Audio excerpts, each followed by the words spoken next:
Welcome to Simply Jane's channel. Ano Ang pa yung lolo flavor? po, si Uncle Jaime Coronel ay miyembro po ng ating pinagtititaga ng Champion Lupon ng Pasay. Yung tatay daw kasama, Daddy, asan ka? Ano pong meron, ate? Good morning. Ano pong meron po? Awarding ng mga Ayaw ni Daddy mo yan. Camera siya. bata, saka matatanda. Okay. Lahat ng ano. Wow. Oh, council, kasama. Pagkatapos po ng ating barangay hall at may flag racing po pala yung event doon. Ayan, yung mga nagtatrabaho sa ano. Ito, nandito tayo ngayon sa palengke. Talipapa lang naman siya. Talipapa. Ayan o. At tayo po ay bibili ng mais. Mais, saging, mais. At ano mamaya. Balik tayo dyan mamaya. Okay. Yan, yung mga kakanin. Kakanin, morning po. May laing. O, magkano po yung laing mo, te? 75. Wow. Sinaing. Ay, po. Naku, magkano naman po yung sinaing? 75 din. Wow. Ilang peraso po sa sinaing? Isang sinaing, 75. Opo, malaki na yan eh. Oo nga po. Anong isda yan? Tulingan. Tulingan. Pag hindi ka marunong magluto ng tulingan, may ano nga, poison, di ba? Oo, yung buntot ang poisonous dyan. Ayan, oh, sarap sana ng laing. Ito, kakainin ko na lang po. Magkano po ito?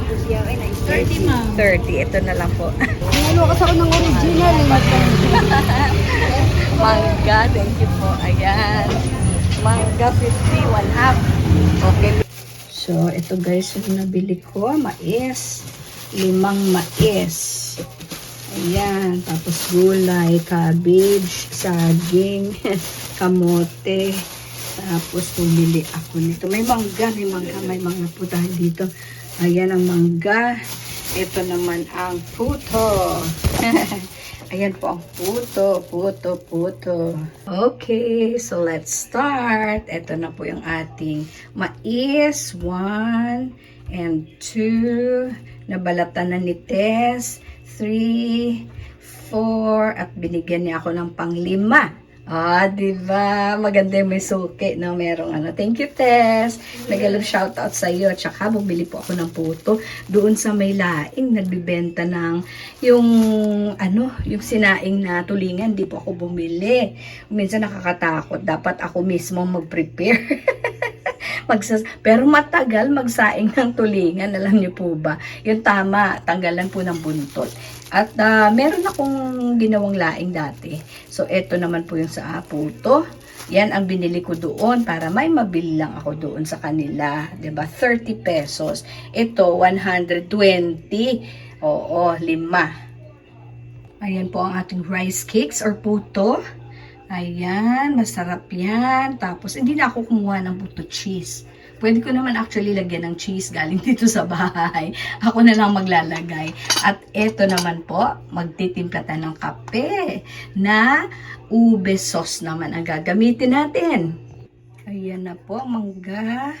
Nahiwa na po natin ang mangga. I bought this for, magkano ba? 47. 2 piraso. Ayan, tigisa kami ni Baby Cloud.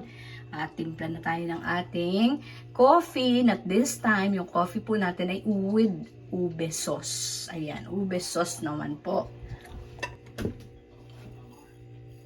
Ayan, magkakape na. Pinakain ko na muna si Cloud. At saka si Baby Cloud. Yung cat and the Baby Cloud. Ayan.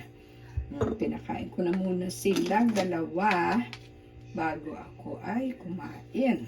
Ito muna yan. Ano kaya itong ube? Ang bigat. Ang bigat ng ube. Ube sauce. Hindi ko pa ito nabubuksan simula kahapon eh. Parang ang hirap buksan. Ayan pala guys, oh. Oh. sinungkit ko muna ng konti. Kasi medyo nahirapan ako magbukas kanya. Oh, madali lang naman pala buksan. Ayan, may natapon na tuloy akong coffee. Tingnan natin ha. Ay, nako. Okay. Okay lang yan. Ito na, instead of yung ating pampatamis na. So, wag na muna tayong mag-cinnamon ngayon. Okay, taste natin. Testingin natin itong ube sauce. Okay, I think that's enough na ito. O, syempre, amoy ube at amoy kape. Coffee at ube sauce. Sauce talaga siya, guys. Okay, ayan na. So, this is Simply Jane's coffee ube. Thank you, Signatures. Ayan, di man siya sponsored, pero bigay ito doon sa event na inatenan ni Baby Cloud. Ayan. Si Baby Cloud po hindi na baby, lady na siya, ha? Pero ganyan lang po talaga yung ating kanyang dito sa Team Cloud. Okay. Ayan, ready na tayo, guys. Okay, kinain ko na yung isa nun. Tsaka, okay, wow. Taste and smell ube na at kape. I like this. I like the taste. Yung maganda pala yung combination ng dalawa, no? Ube sauce and the coffee. Wow! At meron tayong mangga today. Pero i-reserve ko yan kay Baby Cloud. Ayan. And of course, mais. Corn. Okay, if I will compare the taste of the two, masarap sila pareho, pero mas masarap po yung ube sauce for me. Ewan ko po para sa inyo. Ayan. Okay, kain na po tayo. Okay, this is Simply Jane saying, thank you for watching. God bless everyone. See you on the next vlog. Bye for now. Ayan po lahat ng ating mga vegetables na pinamili. Ayan, iluluto natin yan mamaya. Okay, pwede tayong magputsero dyan. Okay. At ito po, tinago ko na siya sa ganyan na container. Tatakpan natin pag hindi na ito, pag malamig na yung mais. Kasi ngayon mainit-init pa. Oo. Tatakpan natin siya nito. Kasi hindi siya natin ilalagay sa ref. Dahil may mga bagay po na hindi magandang ilagay sa ref. Pag binalikan mo, titigas na yan. Okay lang po yung mangga.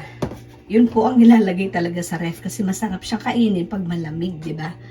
Yung iba, kailangan room temperature lang. Okay?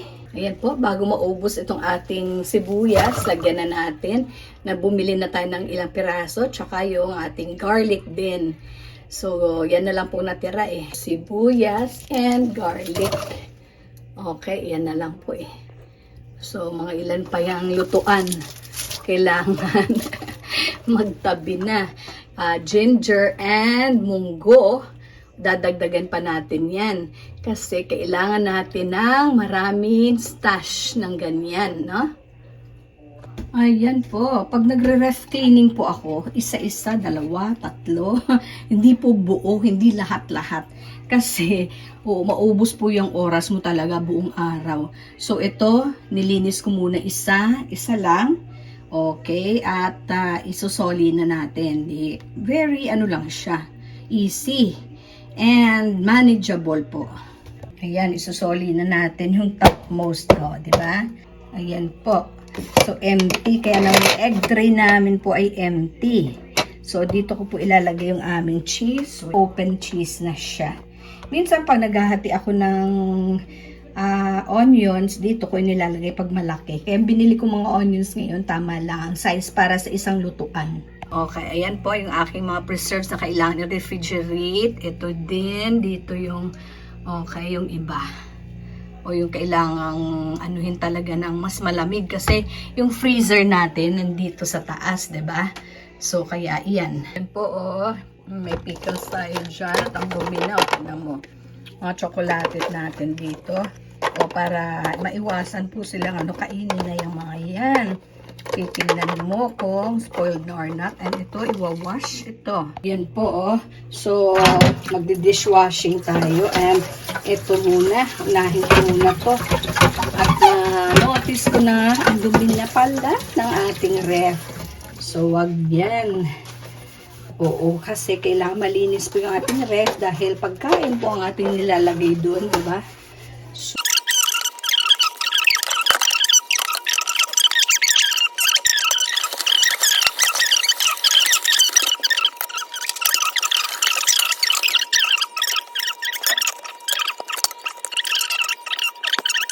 okay, balik na tayo ng ito po dito. Mabilis lang po siyang binalik. Balik mo na siya. Ito rin. Mabilis lang siyang ibalik. Very simple to namin eh. Tsaka to. Ayan, mag-refill ng water kung hinakailangan. Ito po water namin to. At tsaka ito konting wine na natira. May isa pa dito nandun kay Baby Cloud. Done. Very easy. Okay. Yung ating ref top. Punasan yan, oh. Okay. Ito nililipat-lipat ko yan dyan. Okay. May konting propa tayo dyan. Let's check our stash of toilet paper. Meron pa. Oo, cat food. Kukuha tayo ng isa. At kung ikaw ay pandak, anong gagawin mo? E di sungkitin. Sungkitin ito. Ito, sungkitin mo kasi kailangan natin ng bathroom tissue. Ayan. Okay, ano. Diba? Oh, diba? Pandak eh, Cox. Ayan. Ayan po, hindi po ito ice cream, ha? Ito po ay, ayan, yung aking mga tinago. So, because today, I have some hot sauce here.